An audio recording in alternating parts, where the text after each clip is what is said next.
Hello and welcome to Think Like a Game Designer. I'm your host, Justin Gary. In this podcast, I'll be having conversations with brilliant game designers from across the industry with a goal of finding universal principles that anyone can apply in their creative life. You could find episodes and more at thinklikeagamedesigner.com. Thank you for making this show possible through your pledges, podcast reviews, and enthusiasm on social media. Without your help, this show would not have been possible, and it's incredible how our community has grown. If you'd like to support the show and get access to more exclusive content from me and my guests, I recommend checking out justingarydesigns.com, where I've got weekly articles on game design and creativity, along with show notes, lessons from the podcast, and more exclusive insights to help you with your creative projects. In today's episode, I speak with Jeff Engelstein. Jeff is an award-winning tabletop game designer and adjunct professor of game design at the NYU Game Center. His titles include Space Cadets, The Fog of War, Pit Crew, and Super Skill Pinball. Jeff has also contributed to the Dice Tower podcast series on the math, science, and psychology of games, and hosted the Ludology podcast on game design. He has decades of experience, not just in games, but also has a degree in physics and electrical engineering from MIT, pretty impressive, and has had leadership positions at companies including Mars International, Mind Bullet Games, and Navar Engelstein Associates. He is not only a wealth of information on game design, but also on the industry in general. We talk a lot about his origin story. We talk about how he was able to program and design computer games in high school and quit his job at Burger King, which is a really fun story. We talk about the tools today and how he would recommend people that want to learn to program or get started in game design could do so, and how much easier it is today to do that. We talk about the impact of psychology and psychological experiments on players, and how reframing some very basic features of your game can transform them from drawbacks into advantages. We talk about when the right time to use theory to your advantage and when the right time to break the rules to make your games better and to serve what really matters, which is the experience of your players. There's a lot of meat on the bones here. Jeff is a great teacher and someone who honestly I thought I would have had on the podcast a long time before now, but I corrected that mistake finally. So I'm very proud and glad to present with you Jeff Engelstein.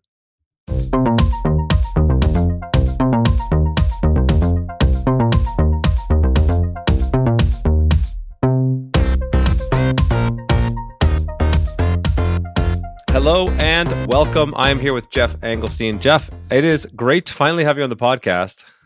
Thanks for having me. You know, it was funny. We were joking before we started recording about how, we have kind of been in the same circles. You helped kind of get me connected when I was doing my talk at GDC. I had illusorily created the fact that I thought we'd already had this conversation, and it turns out we never had. So it was a pretty funny psychologiological trick I played on myself, but I'm glad we're finally doing it now. A little Mandela effect action there. Yeah, exactly. Obviously, I will have given some of your bio and kind of current work before we started here, and I definitely want to dig into some of the interesting things that you have done. And but I actually don't know your origin stories. I usually like to try to start, bringing all of the guests kind of down to earth a little bit and kind of talk about where you started, how you got into gaming, and then kind of we'll take the fun tangents along the way. Sure. So I have always played games, with family and stuff like that, all the basic mass market stuff. I was first exposed to hobby games as such in the 70s. I had a story I've told before, but I will repeat it here. It was my first introduction to these types of games. I didn't even know they existed. And I was at summer camp where all good things happen and we all grow as human beings. And, a kid, I had the reputation as the smart kid at the bunk, it really should have been like the kid who's really terrible at sports and you never went on your team. But so I took that. And this kid from an older kid came in and he just threw this game down on the bed. It was like, hey, I heard you're smart. Let's play this tomorrow. And, I opened it up and read the rules, and it was a complete mystery to me. And I tried to figure it out overnight. He came back the next day, and I got absolutely destroyed. Then afterwards, he said, I guess you're not that smart after all, and took his game and left. And I guess rather than turning me off from games, I took it as a challenge. It's like, wait a second, what is going on here? Turned out the game was Panzer Blitz. I realized years later when I finally saw the cover in a different context. For those who don't know, it's an old Avalon Hill war game. about tank battles, but uh, so that kind of got me intrigued, and I found out kind of where those games were and was kind of off to the races. And then the next summer at summer camp, I was introduced uh, Dungeons and Dragons. Another kid just started talking my ear off about this game that he was playing with his friends, and but the way he described it to me was strictly about the stories that they had encountered, right? I mean, he didn't mention mechanics or D20 or anything, at all. It was just like, this is what happened to us, as if it was a movie or a novel or something like that. I was like, wow, I've never even imagined that a game could do something like that, or that you'd all play together as like, that was obviously one of the first kind of cooperative games in a way. And so that kind of launched me into that. So that was probably when I was about, 11, 12 years old back then. This was in the 70s. And then, just started playing a lot of, war games. It was a gold, it's kind of a mini golden age, a silver age, I guess, if we're in the golden age now.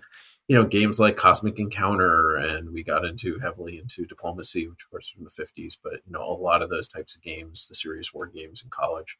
And then, just kind of went from there. When we had kids, switched over to Euro games. I had kids in the 90s. That was when the Euro games were just starting to come into the US. We actually had to import them from Germany and have the rules translated for us and stuff like that. Yeah. Yeah, it's really interesting. I mean, it has been nearly universal of the people that I speak to on this podcast that they were either brought in and hooked by Dungeons and Dragons or Magic the Gathering. It's like 90% plus rate of like, this is the thing that kind of like, wait a minute, what's possible here? And my working hypothesis is that there's this, aspect to those games that gets you, you have to sort of create and design games within the game, right? That there's an element of you're crafting the experience. It gives you a little bit more freedom and idea than compared to something like Monopoly, where you just, follow the rules, do the things, and pass through. And then, yeah. So I don't know if you that theory. Well, I think that's I mean, I think that's true, and it lets you be kind of creative within the framework. Magic the Gathering kind of missed me. I guess it was in the early 90s, and that was when I just had kids, so I like totally missed Magic. And by the time I put my head up again, it was a really big. So I never got into it as much, but yeah. I think that those kind of deck construction games and stuff like that will let you play with stuff. And so there's this interesting thing too. I just want to sort of cue in on, see if there's anything here. You play this super complicated Avalon Hill game. You don't really fully understand the rules. You don't win. A lot of people, that's the point that they check out and they're done, right? It's like, all right, I don't get it. I'm gone. But you found that intriguing and kind of got you into it more in a sense. You wanted to learn more. Do you think that there's something there, either in terms of your personality or in terms of a key trait of what gets people past those initial humps and brings people more corely into the, to the gamer demographic, if you will? Yeah, I mean, I think for me, there certainly was. It's weird because, at this stage, I don't feel like I'm a really competitive person in that same way. It's not like I play. I feel like I've lost so many times at this point that it's kind of gotten burned out of me. But yeah, I mean, certainly in high school and college, I was competitive. I liked to win, not at all costs, but I certainly played to win and wanted to do it. And so, when presented with something where I lost, particularly when it seemed like something I should be able to do and I should be able to understand, that kind of intrigued me. And I think that this, was the same kind of thing. I majored in physics and electrical engineering in college, and my first exposure to that and some of the more advanced concepts was, a little more challenging to me and required me to, kind of apply myself and dig in and really get under the covers to understand what happened. So I think a lot of the stuff that I really love doesn't necessarily come as easy to me. You got to spend a little effort to get into it. Yeah. Well, it's one of the things I actually consider. I mean, and you had a physics degree from MIT. It's just not an easy thing to do in general, I think, right? So the this love of hard work, in a sense, or this I don't know if love is the right word, but this is this sort of willingness to kind of do the hard things or be intrigued by the hard problems. I feel like is one of these superpowers, right? This kind of curiosity and obsession that kind of pair together. Regardless of what you're trying to do in life, making games is hard. obviously I'm sure theoretical physics and bread physics is hard. I didn't make it that far, so I gave up earlier on that one. But you have to find something that you're passionate enough and curious enough about what this thing is, and that you don't understand, that you're willing to kind of go through this intrinsically uncomfortable process of figuring stuff out and not knowing, and bashing your head against the wall for a while until you kind of are able to start getting some understanding. Yeah, and the head bashing is an important part. I mean, I think I being self-aggrandizing, I don't know, whatever. But I mean, I think, my one of my superpowers is just that, I just have like a hubris that to just do it. Right. I mean, I think ultimately game design, or, I've written books to, and stuff like that. It's the same general kind of thing. It's like, well, writing a book is pretty big undertaking, or hey, I'm going to design a war game about whatever, right? I mean, it's a pretty big thing, and you just have to have sort of a little bit of overconfidence, I guess, or a lack of self-awareness in terms of how you just have to go into it saying, oh yeah, I can do this. And right. Then when you get into it, and then you realize, oh, I can't do this, of kind of getting through that. But the way to get through that is just by trying to do it and failing, and then doing it again and doing it again and doing it again, right? I mean, I've known people that I've talked to that they're theoretical game designers. They have this game design they've wanted to do, and they think about it in their head, and they kind of mess around, or they read about different mechanics, but they never actually sit down and like build a quick prototype or do it. I mean, there's just certain steps you got to take, or, the best way to write a book is just to sit down and start writing.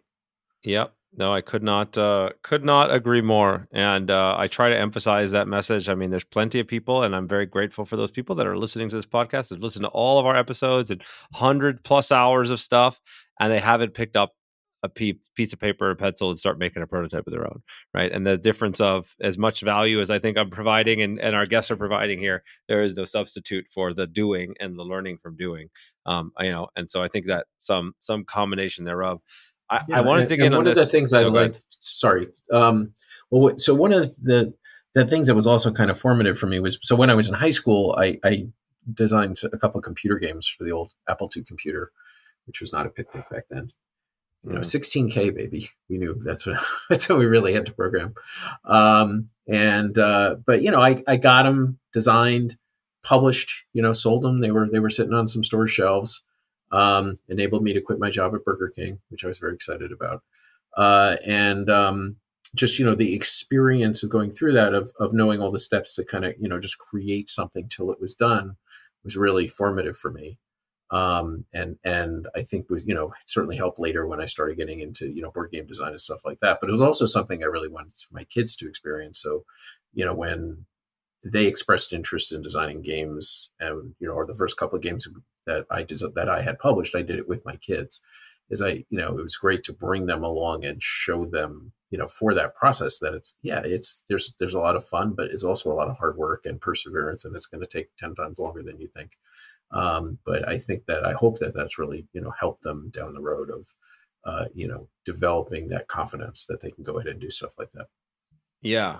Well, there's so much to unpack here, and I echo the sentiment. It's funny, we're recording this like I just got back late last night from PAX East, showing off our newest game, SolveForge Fusion. But I had one of my favorite experiences at the show, had nothing to do with SolveForge Fusion. It was a father and son that came up to me and said, "Hey, we've been reading your book and listening to the podcast, and now my son is making these games, and he showed me the games, and they were able to bond and create that experience together. And kid's game was actually pretty good. Like he was 9 or so, maybe even younger. And it was like, this is like a really cool thing to see them bonding over it, to see them learning those skills. And the father asked me the same questions, like, hey, how can I encourage him? Like, he wasn't a game designer, by trade, and didn't have like, what do I do next? Like, how do I help him? And I had a similar response to what you said, which is, look, obviously, continue to encourage him and support him. And, you could have him get in the practice of like pitching things and understanding that he's going to get rejected most of the time and trying a new thing. But regardless of whether he keeps interest and excitement in game design, these skills are such valuable skills. Doesn't matter what field you're in.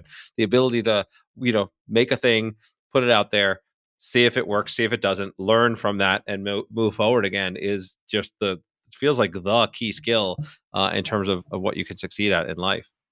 Yeah, that's a great story. Love that. And I think that the value, this is what I wanted to kind of circle back to, and I want to talk more about the game design in high school and quitting your job at Burger King, because I know there's more to unpack there, but before that, I was going to make a note, because I was working at a Jewish deli, and so we're making very, very little as a busboy when I started playing Magic and suddenly making money playing Magic for a living. So I had a different narrative that got me out of that. So I'm sure we could share stories there. But before we get to that, I want to talk about this balance between hubris as a superpower, which I 100% agree, right? Again, game design, entrepreneurship, this, like, I need some form of irrational exuberance that I can do a thing that nobody else can do, or that thousands of people try to do, or millions of people try to do and fail. I could do it, right? But then you also need the humility and the ability to take in feedback and recognize and course correct in ways when you're not on the right path, and almost inevitably your early ideas are terrible, or at the very least need massive refinement. How do you square that circle, right? How do you find or advise, for either in yourself or in the people that you advise, to find that balance of that, sort of can do, crush every obstacle in front of me, and the okay, wait, learn, pivot, adjust as feedback and data comes in? I mean, for me, it was just the harsh reality of kind of truth in other people. One of the first board games that I had done. So this was, years, you know, uh, maybe it was like 2005, something like that. But I started getting into, decided, hey, I'm going to design a board game. Kids are a little older, got some time. Let's do it. Let's get into it. And I had this game that I was very excited about and had designed it, and I thought it was great. And I actually got a pitch meeting with Z-Man Games. Zev Schlesinger lived in our local area here, and I went and I had played a ton of them. I didn't really know anything about pitching or playtesting or any of that kind of stuff. And I went out there and pitched it to him and played it with him and a few of other designers that he had with him, and it was an absolute disaster. The game went off the rails, like immediately. The whole thing was just so embarrassing and so terrible. And I went back and that game I never have taken off the shelf after that. Oh. So I've considered going back and picking it up and maybe dusting it off and seeing what's there. But it just left such a psychic scar. But again, I didn't stop designing games. I was like, okay, what I'm taking from this is that, I love this game and I think it's great.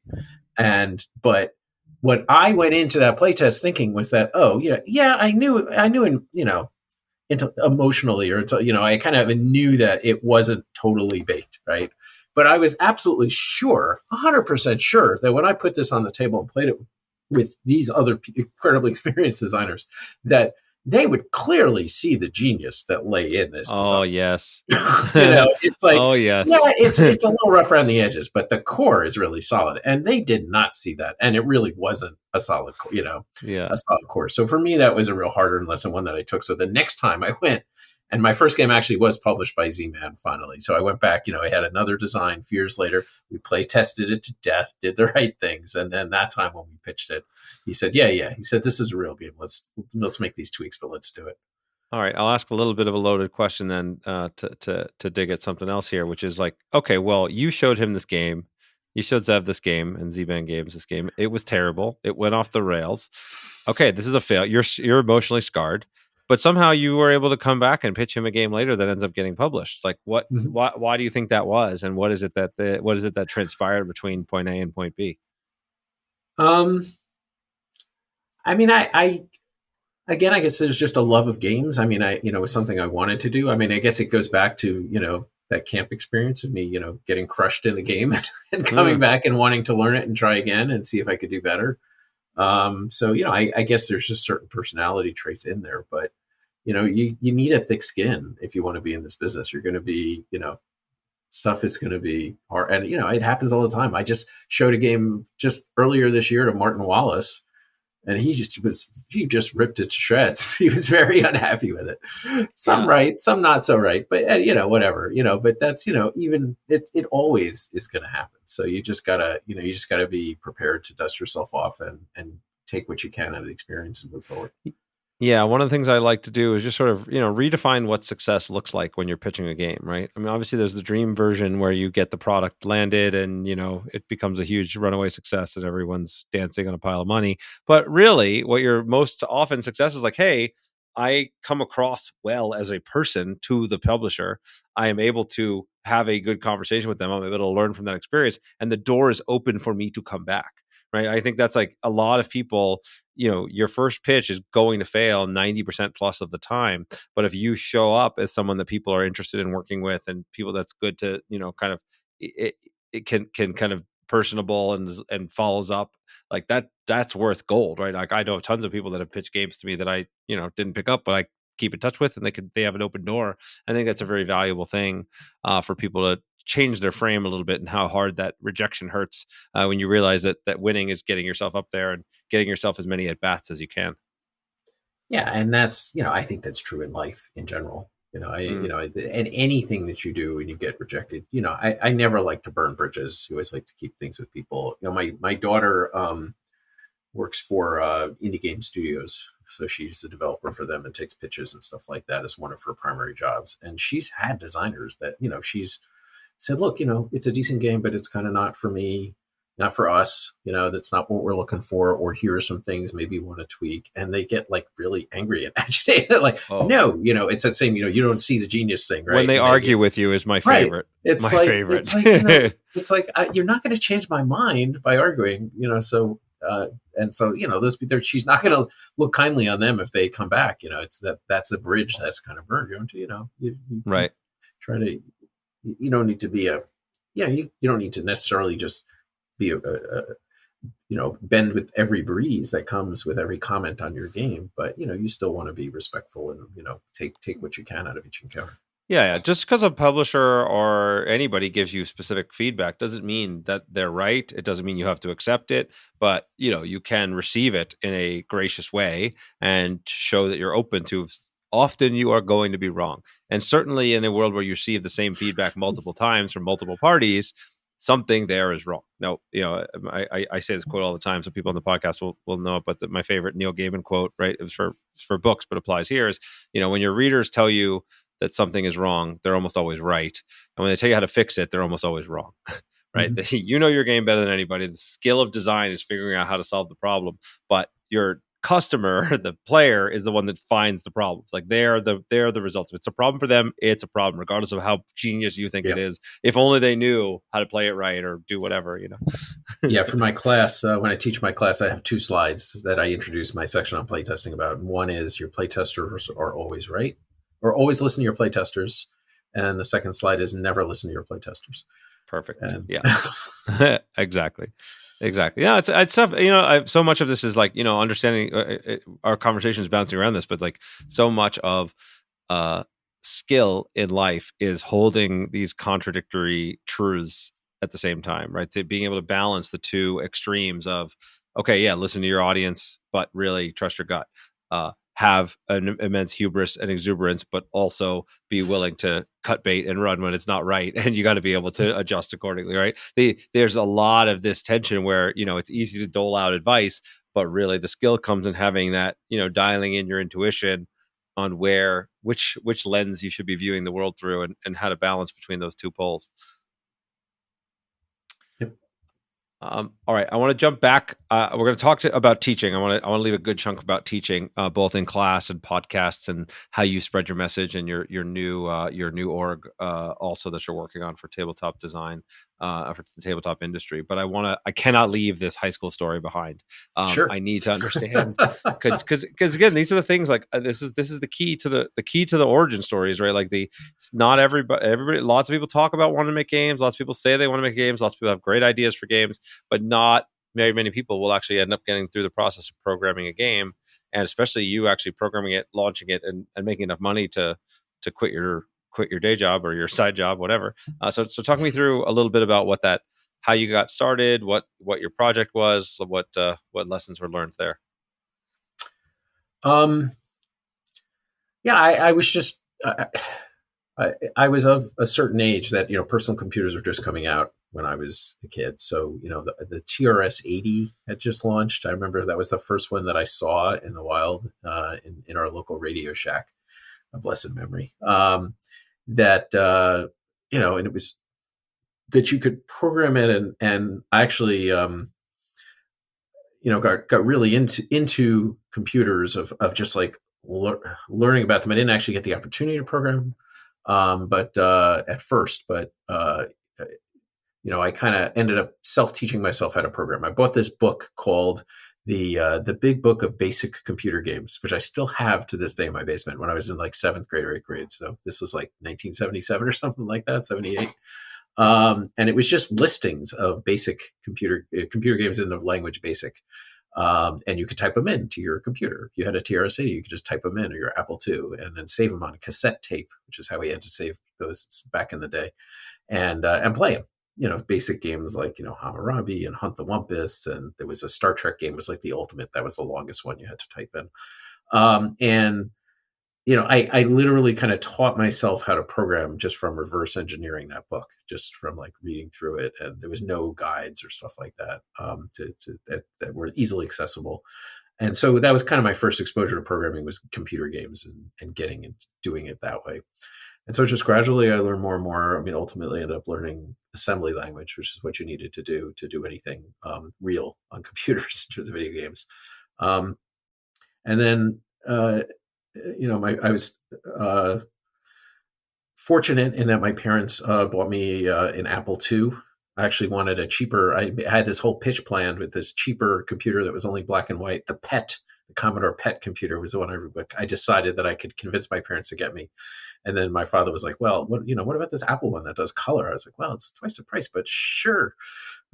And so they got that for me. Good and choice. so yeah, Good job, parents. It was a friend of mine and I that we kind of taught each other. We kind of self-learned assembly language and how to do the Apple, and just reading Byte magazine and stuff like that.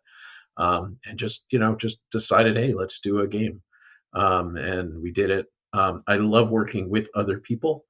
Generally, that was the first instance of that. I find that I'm much more productive when I work with another person, because they keep me honest and I keep them honest, and we kind of generally keep each other on the right track. It was really the Wild West. There was a local here in New Jersey. I'm in New Jersey. There was a local computer game store that was starting to get into publishing games, and so we went in and partnered with them, and they published it and sold it. And like I said, the timing was great. I was in high school. I just got my driver's license, and I needed gas money for my car. So I signed up for the local Burger King to get a job. And there was like a 2-month wait to start or something. It was crazy. They told me they had to wait to get the uniform in. That's why I couldn't start right away. And I started and I worked a day. And the day after my very first day at Burger King, I got the first royalty check in from the game, which was like $1,000 or something like that. Oof. And I was very unhappy with my first day at Burger King. It's not what I was hoping for in a position. And so I went back a second day and I worked, and it was just as bad again. And I was like, I kind of said, I just got this royalty, this game thing, this programming thing seems to be the way to go. Seems to be like a much better way to make money than standing here working at Burger King. So I used that for my gas money, and I just kind of went off to the races from there. Awesome. I love it. I love this story. So, on a kind of side, pretty big tangent then, you learn to program an assembly language, from a book on some of the earliest computers. Nowadays there's, many languages, far more sophisticated and easier to access. There's a billion different channels for how to learn. And there's also these, we feel like it feels like we're on this cusp of a pretty big revolution in the way programming is going to be done for a lot of people, and kind of some variations of natural language programming or pair programming with an AI and things like that. What do you recommend for people today that are kind of thinking about making games or building skill sets in this space? I am lucky that I kind of grew up when I grew up. I think if I was growing up today, there are such amazing tools that are available for zero cost. So, I mean, if you're interested in learning how to program and you're really into video games, between like Unity and Godot and the Unreal Engine. I mean, if Unity was out when I was in high school, I never would have left the house. It would have been a terrible, terrible situation. I wouldn't have gone out. I wouldn't have met people. It's the tools that are available that are just totally free are just unbelievable to me. So I think that, if you're into video games or your kids are into video games, that there's, if you just like I said, Unity is a good one. Godot is a good one, that you can just go and download them 100% absolutely free. You can get things like Blender for doing 3D modeling. There are such phenomenal tools that are available. And there's tons, as you mentioned, of YouTube content on how to learn these tools and how to teach it. And I think, you talk about motivation. It's like, okay, I want to make, this type of computer game, I love this type of video game. And, I have my own idea how to do it, right? Here's a toolkit that does a lot of the grunt work for you. It'll just, it'll handle the navigation and the lighting and all of the stuff that we had to deal with on the lower level back in the day. It abstracts so much of that it just lets you do the fun parts and the creative parts. And, but you have to do enough programming that it'll kind of get you into that and get you learning on how to do it. So, there's a ton of fantastic resources out there that are just 100% free. Yeah. Yeah. No, we're not lacking for information these days. It's sort of just this ability of, in fact, it's the opposite in many ways, right? The ability to block out all of the options and information I have just to focus on the one that I actually want to execute on. And it's parsing it out, right? A lot of people, I think, I want to be a game designer, and there's, different aspects of what it means to be a game designer. And the more skills that you have, this, the ability to build a good game and design a good game and have the rules and understand how the player reaction is going to be is its own skill set. I mean, I don't know how to program, but I, work with programmers to help bring those visions to life. But the more skills that you do have to bear to bring into the industry, the more powerful you are and the more valuable you are, and the more you can get done yourself, whether it be from programming or creating content or, whatever. And I think that one of the things that excites me is that with the set of tools that are coming online more and more every year, more and more people will have that capacity to be able to create and build stuff, either as solo teams or very small teams, and, indies playing like they're with the big boys. It's a very fascinating time to be in the industry. Yeah, 100% agree. The power that people have at their fingertips is phenomenal, and I think that it will lead to a flourishing of creativity. I know some people are concerned that people will just start phoning it in and letting the system do all their thinking for them. I don't think that's the case, but I think it's really going to allow for a flourishing of widen the tent. More people, it used to be if you wanted to draw, there was a certain set of skills you had, and then computer tools, then Illustrator came out, and, and Photoshop came out, and there was more tools, and now there's like AI assistants and things like that. So I think just gradually it just brings more people into the tent with new ideas. Yeah. Yeah. I think I view the state of AI tools and tools today as like a kind of a U-shaped value curve. Like if you're bad at something, you're get a huge amount of value out of this because you're automatically mediocre at everything, right? There's just no thing you're not bad at anything anymore. You're always mediocre. And if you're great at stuff, then you can use these tools to kind of move yourself forward much faster and like be able to sort of accelerate yourself. If you're in the middle and you're just kind of mediocre, you've lost all competitive advantages. It doesn't do much of anything for you. So I think it's a very interesting time to have a few niche skills and to be able to level up pretty quickly on everything else. So this is kind of sideways lands us back into the other meaty topic I want to make sure we have time for, which is, kind of teaching in general, and how you think about empowering the next generation of designers. So you teach, I think it's at NYU. Yes. You have your podcasts, multiple podcasts that you've kind of hosted, and you have your tabletop Game Designers Association that's coming up soon, like a whole variety of things that are aimed at this goal, at least in principle, of helping other people to kind of accomplish what you've accomplished and to build this next generation. What motivates you on this, and how do you think about spreading this knowledge and growing this community? I really do enjoy seeing other people learn the skills and flourish. And Although I have to say, part of it for me is selfish, that I just want to play new, better games. So, and I don't want to have to design them all. So, let's let's farm out the work. Um, but I think that it was interesting because I kind of came of age in board games, then over to video games when they came out in the 80s and 90s, and then kind of came back to board games. And a lot of the kind of critical analysis and stuff that you would see in the video game world surprised me that you didn't really see as much in the tabletop world. And I think that there was more than I realized, again, because of my, hubris and unbridled enthusiasm. But, in 2010, 2011, we jumped in and said, hey, I'd like to do a longer form podcast about game design to try to, because the assumption was that it's not just a review show or something like that, but games are things that can be studied, and not just video games, but tabletop games. Yeah, they've been around for 5,000 years, but actually the level of critical analysis and breakdown and stuff is not, still kind of in its infancy. And so, we launched Ludology to start to analyze that, and just from that. And I learned a tremendous amount from interviewing people and talking to it, and just, spending an hour talking about roll and move games and what would work and what wouldn't work or whatever. That led to some interesting places that, it for me, and the feedback that we got was that there was a thirst for this kind of knowledge, and that there was not this same kind of level of basics. When I was majoring in physics, there's a curriculum, like you learn this, and then you learn Newtonian, and you learn about forces. There's a progression, and there's a way that you do it. With game design, or if you study poetry or art, you take art classes, right? That there's certain things about perspective and color theory and stuff like that. But there really wasn't the same kind of thing for board games. If you're a board game designer, what do you study? What do you do? How do you get into it?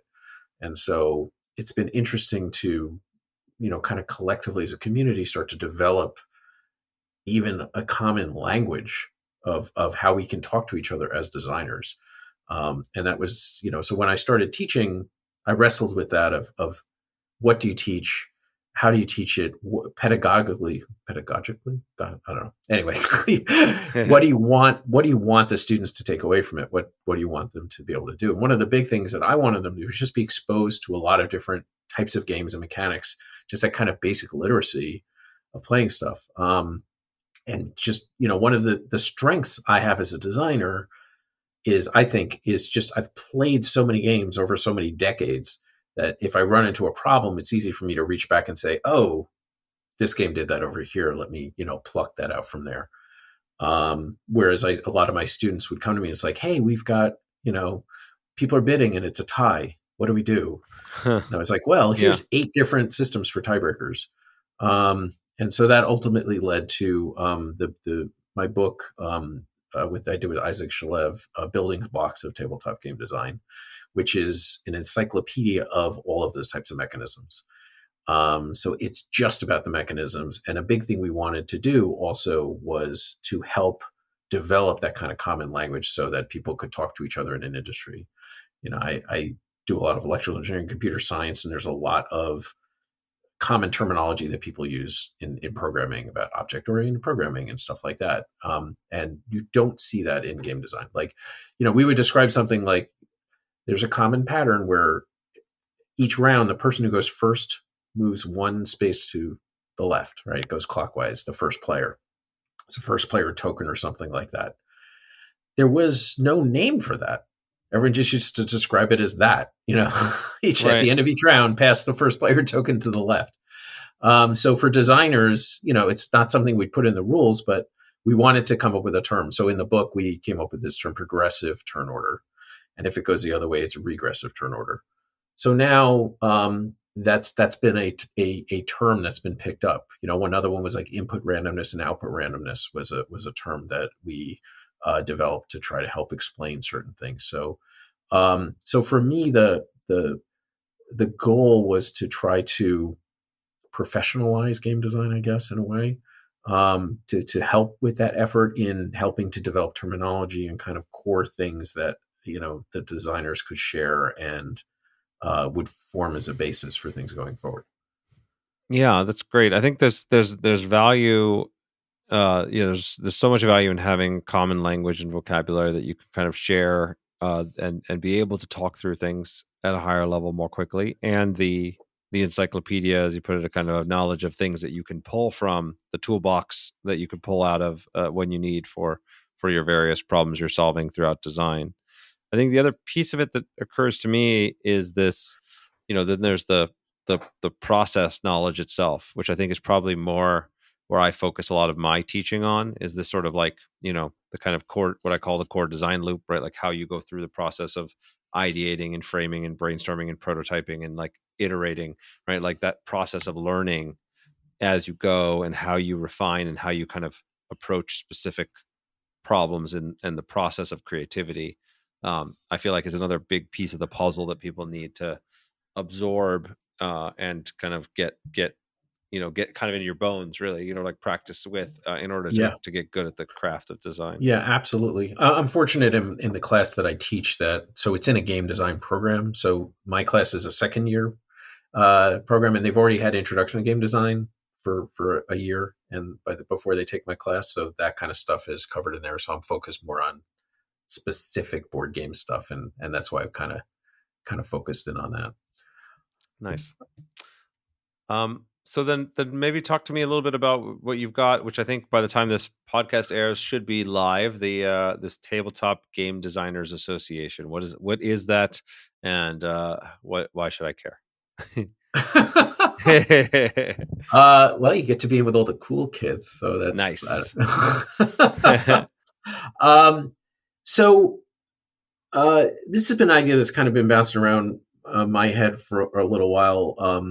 Just I got a little frustrated just over the years from in the design world. I've never like self-published any of my stuff or had a publishing company. I've always licensed my games to other publishers, and I've worked with like 5 or 6 different publishers, and every single publisher that I've worked with, I've had some issue with royalties or something. There's been something that's happened at some point, and almost all of them were not. There was nothing malicious, right? It wasn't, with some phone calls and some prodding, eventually I was able to get paid and get the royalties or get what needed to happen or things like that. But I shouldn't have to do that, right? I've written 4 or 5 books, and I've worked with book publishers, and I've never had an issue with them. They've got systems set up, and they just go, and it's like clockwork, and you get paid, and it's fine. I think the issue with tabletop game design in particular is that most of these publishers are very, very small. A lot of them are just like 1 or 2 person operations. Unfortunately, the designers are kind of the last person on the list of people that they need to pay to keep things going forward, right? They're going to pay for their booth at Gen Con before they pay the designer. They're going to pay the printer who's making the games, or the freight company, or customs, or marketing, or Kickstarter, or whatever, right? The designer is always going to be the last person on their list of people to worry about. And so because of that, I think a lot of designers have had issues with that. I've talked to a lot of designers, and all of us have had problems at one time or another. And plus, it's one of these industries where a lot of people want to do it, right? Like designing video games or becoming a famous singer or whatever. In a situation where you've got a lot of people that are trying to get into it, it's rife for abuse and exploitation of people. A lot of people, they're so excited to design their first game, and they pitch it, they get over all of the stuff we've been talking about, and all the fear and the rejection and the anxiety, and somebody finally puts a contract in front of them and say, I want to publish your game. 9 times out of 10, where do I sign? They're not looking at the details. They're not looking at what's going on. And then they get into, they can get into a contract, which could be a problem for them. I was just recently, talking to a very well-known game designer who's got a pretty well-known game, and they did not put in there an audit clause into the contract. So what an audit clause is that, you have the right, like once a year, if you want to, you can pay at your own expense. You can pay an accountant to go in and audit the books and make sure that they're paying you for the actual number of games that they sold. And he didn't have that, and he didn't he didn't believe the royalty statements, but he had no recourse. He went to him and he was like, hey, I want to come in and you have to prove to me. And they're like, we don't have to prove anything. This is what it is. There's no clause that says you have that right. And so he's kind of up the creek. So what we're hoping is we started the Tabletop Game Designer Association, which by the time this airs should be live. We're just a couple of weeks away from going live. And it's the three founders are myself, Elizabeth Hargrave, who did Wingspan, and Sen-Foon Lim. Yep, she's been a guest on this podcast also. For anybody that wants to check out her stuff, Elizabeth she's awesome. Me.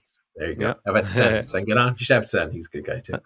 Yeah. So Sen, who did Junk Art and my management, a whole bunch of really cool games as well, and some RPGs, Shang-Chi and stuff like that.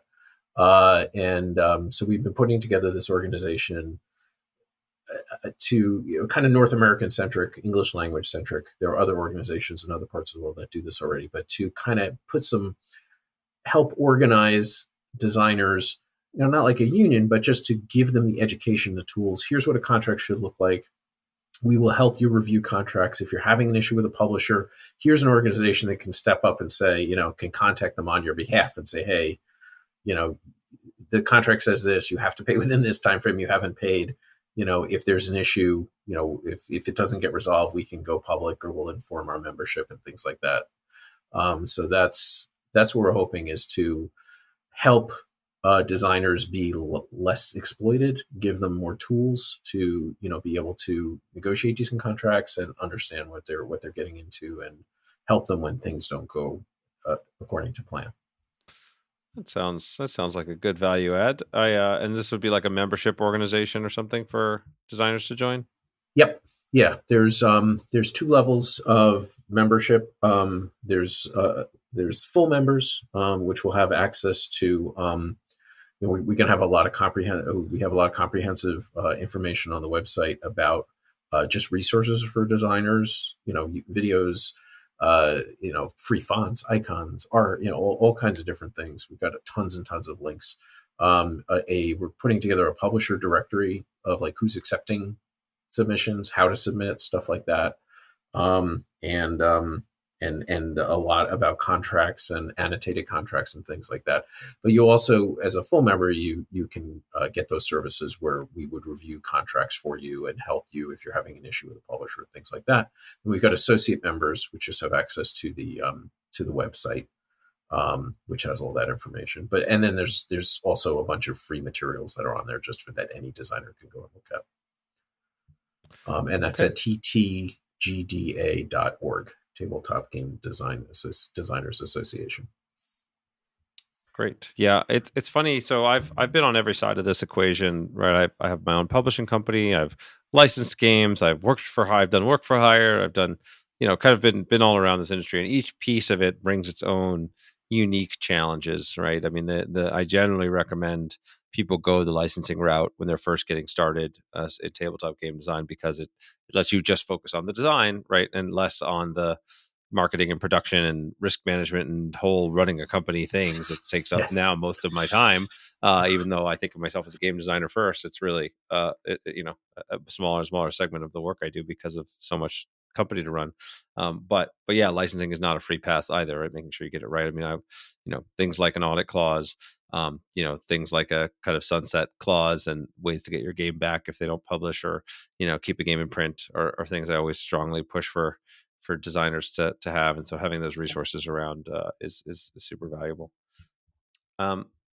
Okay. I think the idea of crossing between, I'm going to jump to different, sort of crossing between this sort of world of helping and teaching and the world of doing and creating, right? So I think we've kind of addressed this a little bit, but I love this, the theory part of design, which I've had a lot of guests who are, actually, philosophers and people who just really just sort of study the craft in that sense. A lot of people can get lost on the connection between that and the real work of design. And I think you did a good job of connecting the two things when it came to your book and saying, hey, look, these terminologies for all of these things may not matter in a given moment, but it really does help you to be better at both working with other people and collaborating on design, as well as having easier tools and things you can pull from. Are there other areas where you've seen either, good or bad examples, right? Where people have been either too caught up in theory or spending too much time in this, the kind of more esoteric, or where the connection between, some of what may seem like a more abstract lesson that ends up having real practical impact, either a story from your own experience or students or otherwise. I love kind of bridging this gap for people, because I find the theory discussion fascinating and useful, but often people don't ground it as much as it needs to be. Yeah, I think that one of the things that I really learned about just from doing the Ludology podcast and the game tech segment, mainly for the Dice Tower, was the impact of psychology and psychological experiments on players, and how, as designers, some of the tools that we can use to manipulate the psychology of the players. And a lot of that I find it's very kind of abstracted, I think, and it's sort of theoretical, but every once in a while I'm able to take something really kind of concrete out of the psychology playbook and say, oh, I can use it in my game over here, and it helps enhance what I did, just because it points me in the right direction. So just one example of that, of the theoretical from the practical. In general, I'm a huge fan. Fan's not the right word, but I'm a little bit obsessed with this concept of loss aversion as a root of a lot of psychological phenomenon, to the point where I wrote an entire book just about loss aversion and its relation to game design. And it wasn't something that I even knew existed until I started doing, these little game tech segments where I just report on people's research or find little fun facts. And just one thing led to another. It was like, kind of uncovering an entire, digging a whole giant dinosaur out of the ground, just one bone at a time. And then all of a sudden you put it together. And it's like, wait, there's like a unifying principle here, which is, that people are much more afraid of losing something than they are excited about gaining the same thing. And that leads to so many different aspects. And just one little, and I knew it in the abstract, but then I was designing a game, one of my games, Pit Crew, which was about it's you're a pit crew and you're trying to get your race car back out on the track as quickly as possible, and it's a real-time game and you're trying to play as fast as you can. And the thing I wanted in the game is there's choices to be made between trying to get everything absolutely perfect on the car or getting the car out as quickly as possible. And when you get the car out quickly, if you're the first one out, you can start rolling a die and moving your car on a track while the other people are still frantically trying to fix their car and get it back out. So there's a little bit of a trade-off there. And the way it works is that you're just laying cards out on this thing. And if you make a mistake in the cards you lay out, which you can often do intentionally as a strategy, you get penalty points. And after everyone is done fixing their car, you go back at no longer on the clock and figure out how many penalty points each team has. And for every penalty point that you had, you move backwards a space, your car backwards a space on the track. And simple, play tested it with, we're aiming at like a family thing, played it with kids. Kids hated moving backwards. They did not want to move backwards at all. They would play super carefully just so that they didn't make any mistakes and they went forward, which was not what I was going for. I wanted that to be, even a reasonable strategy, or just, I want freewheeling and, oh man, I forgot to put a fourth lug nut on this tire. Well, that's the way it goes. And so I went back and, one of the things that we looked at was this idea of framing, of how do you present information to people and how do you do it. And what I changed it to was that instead of you moving backwards a space for each penalty point, all the other teams move forward a space. Now, it's exactly the same thing mathematically. It's there was no end, there was no finish line where you're trying to get across, so it didn't affect anything in the game. It was just strictly, and it was actually a little more complicated to do because other people got to remember, and there's more cars that are moving. But when I just changed that rule, kids, they didn't care about the penalties at all after that, right? If they didn't care that the other people were moving forward, they cared that they were moving backwards, but they didn't care that everybody else was moving forward. And that just totally unlocked the design of the game. And just, that was like the last little cherry that we put on top. But, it just was so interesting that we were able to take this very theoretical concept and just do this little tweak of how we presented the information to kids. And it just changed everything. Yeah, I love that example, and I'm gonna potentially try to get you to give me one more of a different category because I love this space. But I'll buy you some time because my favorite example of that exact principle is World of Warcraft. They had, after a certain amount of time when you played, you're gaining XP, you're playing for a while. They wanted you to kind of like log off and come back, and they gave you an exhaustion penalty, which cut your XP in half, and you had to like log off the game, wait for a little while, come back. They have a subscription model. They want you to like play longer time over time, not necessarily just play for 24 hours at a stretch, and for multiple good reasons. Anyway, people hated it. They were livid. The playtests were mad. They was like, how dare you? You're money grubbing, you're scumbags, you're evil, you're the devil, all these things. And then they were like, all right, no problem. And they changed it so that instead of getting an exhaustion penalty, you got a rest bonus of 100% extra XP for the first X hours you play after you log in. And then all of a sudden, this is the coolest thing of all time. Oh my God, you guys are awesome. This is such a nice thing to do. It helps. Same mechanics, same math, nothing changed, just the way you presented it. And it went from you're the devil to you're the best. I just amazing. It's really, really powerful how you frame stuff. Really makes a big difference. And the fun part as a designer is there's not a right way or wrong way to do it, right? You don't always necessarily want to present things positively, right? Sometimes you want it to be negative, right? So, when I did my, I did the Expanse game based on the TV show, and in that one you could spend victory points to do special things or something. Sometimes you could actually spend your victory points to try to save cards or other things. And I looked at, switching that one around also. And it was around the same time of the pit crew design. And so I was like, maybe I use that trick here and just have everybody go up a victory point. But in the end, I wanted it to hurt, right? I wanted people to really agonize over whether they were going to give up that victory point. So I kept it that way. So, all these techniques, there's no good or bad, right? Sometimes you want your players to agonize over something, and sometimes you just want them to, feel happy and move on with their lives.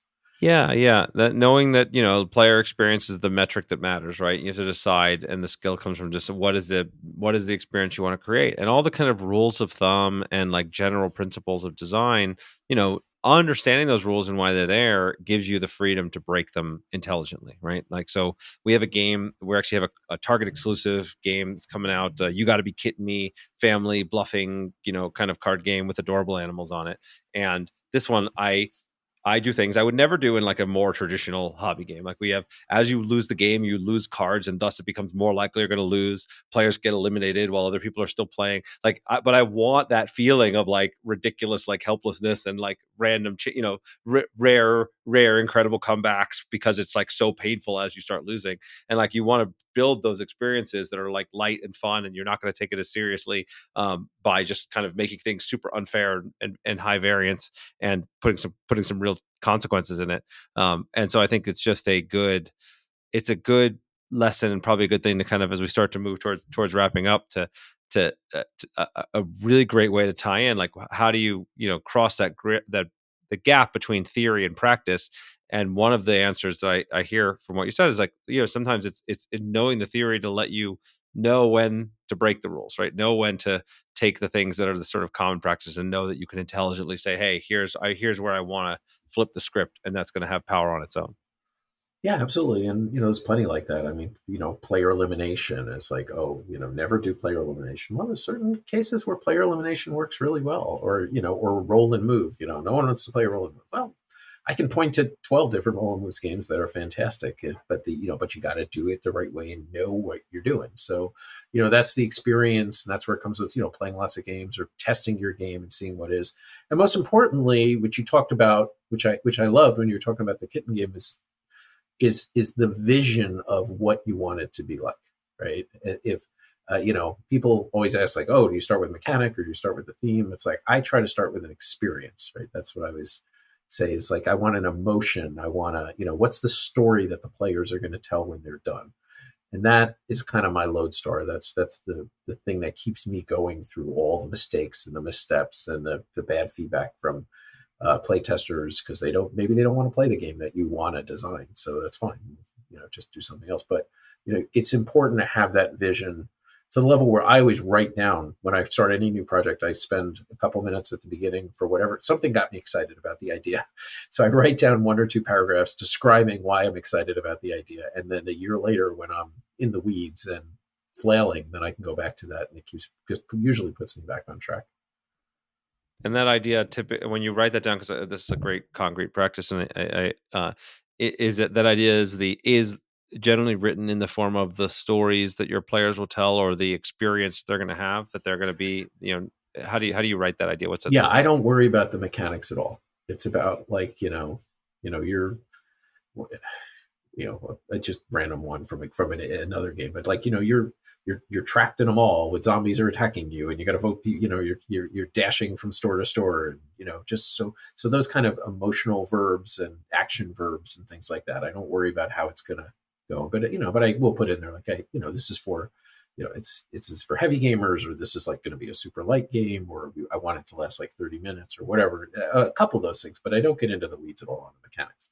It's just about the emotional experience, kind of the narrative of what the players are trying to do. Yeah, sort of what is the core of this experience, and who is this experience for in many ways. Yeah. I mean, I just wrote one just the other day, which so I was talking about potentially doing a conversion of a video game into a board game. And so play the video game. And so the vision statement that I presented them with is, this is an economic game, but it's about the economics of abundance. You can always buy anything you want to buy. There's other issues down the road, but it's not like you're tightening up the input faucet of resources. So that's going to guide the whole design. It's about the economics of abundant resources and what that means. Yeah. I love it. Awesome. Okay, well, this is a great place to wrap it up. I think it's been a pleasure to actually finally get to have you on the podcast. It's lived up to my imagined memory hype of what I thought we had already had. So we could check that box. Preview or whatever. Yeah, there you go. Yes, and I look forward to us getting to actually do this in person, either when you come out and visit my neighborhood or at a show soon. This has been a ton of fun. You already mentioned the where people can find the Tabletop Game Designer Association. Are there other areas you want to direct people to find you, your stuff, your podcast, any things that would be awesome that people could discover now that they've discovered you on my podcast? I mean, the easiest place to find me is I'm on Blue Sky and Twitter, or whatever it's called now, at G Engelstein. That's GENGELSTEIN, and from there you can reach most of my my various things. Awesome. All right, Jeff. Thank you so much for your time. It's been a real pleasure. Thank you. Thank you so much for listening. I hope you enjoyed today's podcast. If you want to support the podcast, please rate, comment, and share on your favorite podcast platforms, such as iTunes, Stitcher, or whatever device you're listening on. Listener reviews and shares make a huge difference and help us grow this community, and will allow me to bring more amazing guests and insights to you. I've taken the insights from these interviews, along with my 20 years of experience in the game industry, and compressed it all into a book with the same title as this podcast, Think Like a Game Designer. In it, I give step-by-step instructions on how to apply the lessons from these great designers and bring your own games to life. If you think you might be interested, you can check out the book at thinklikeagamedesigner.com or wherever fine books are sold.